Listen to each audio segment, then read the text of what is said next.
such a poetic way for this to really kick off the Jets season, more or less.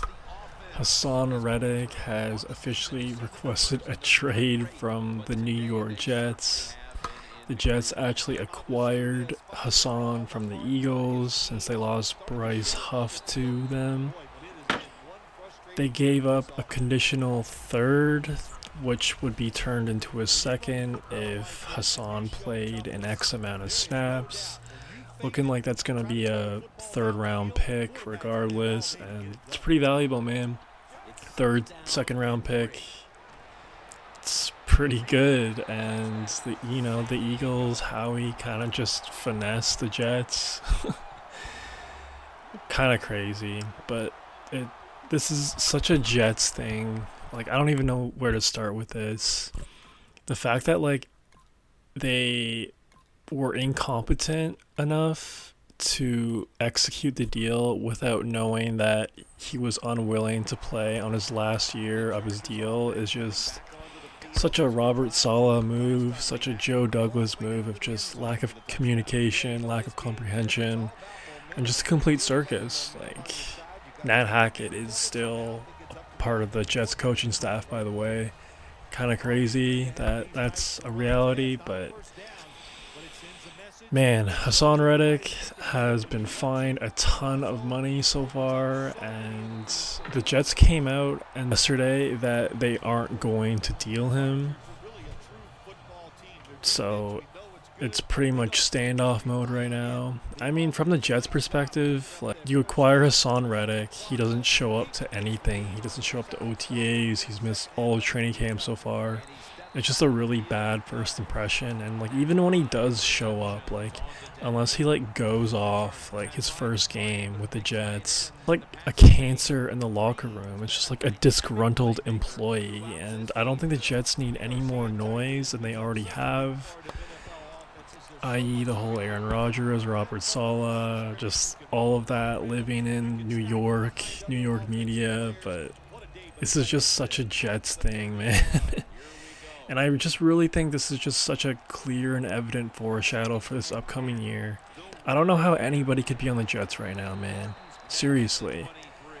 I know they got somewhat good news in the past week with Mike Will getting ready to suit up, but man, who knows? The turf on MetLife is notoriously bad, and Mike Will is just an injury-prone player.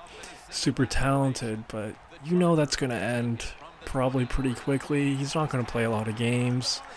Aaron Rodgers, at this point, bro, I wouldn't be surprised if he gets hurt again. Week 1, Monday night at San Fran. Would anybody be shocked by that at this point? Would anybody? It's hilarious. It's just hilarious, the incompetence of this organization. How they just, willingly brought Robert Saleh back when there was so many good free agent head coaches. Bill Belichick, a lot of people have their opinion on him, but greatest coach of all time.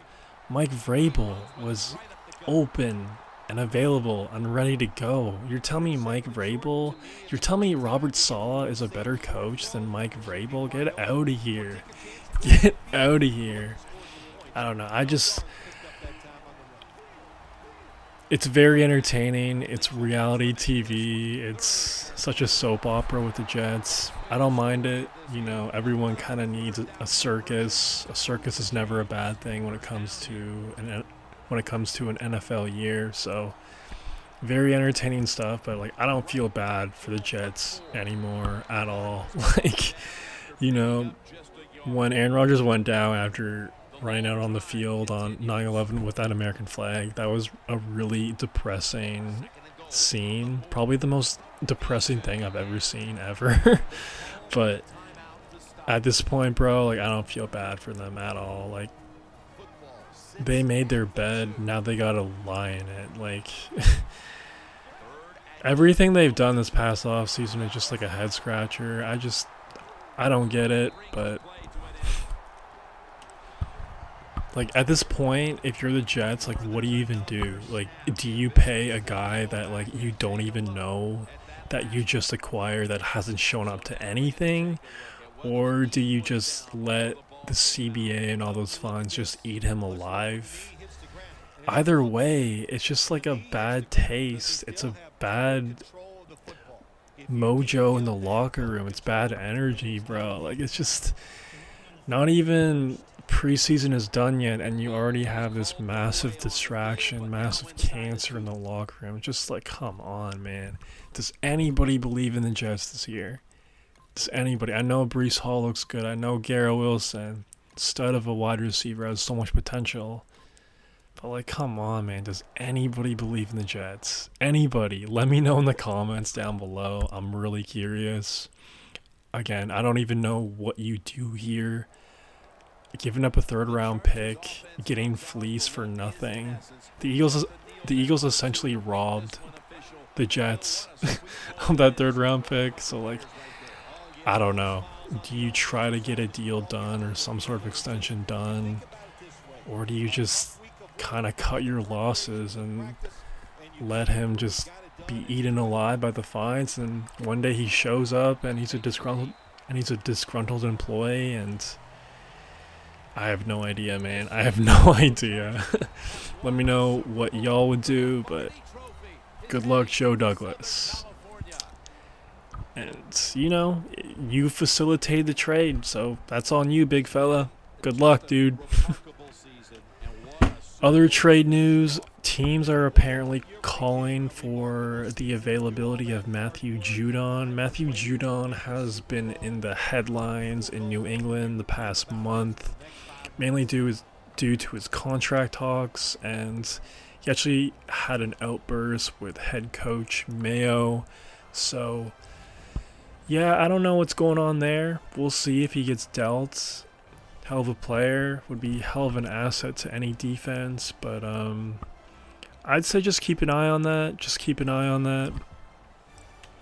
But yeah, man, Matthew Judon might be on the move. I feel like that would be a pretty big blow to New England as a whole, not only on their defense, but they really don't have a lot of players on that roster. So if you're into betting NFL futures, maybe consider betting the under on their total, on their win totals for this upcoming year. Just kind of a rough start if they do deal him, but before week 1, just kind of lets the team and the fan base know that, yeah, this is a full-on rebuilding year. We're not doing anything. We're just going to trade our best defensive player. We're not going to pay him. So we'll see what happens there. We'll see where he ends up or if he gets paid. Let me know what y'all think about this news. Let me know what y'all think about Haason Reddick, the Jets, the Eagles, everyone involved. That's all I got for right now. Peace.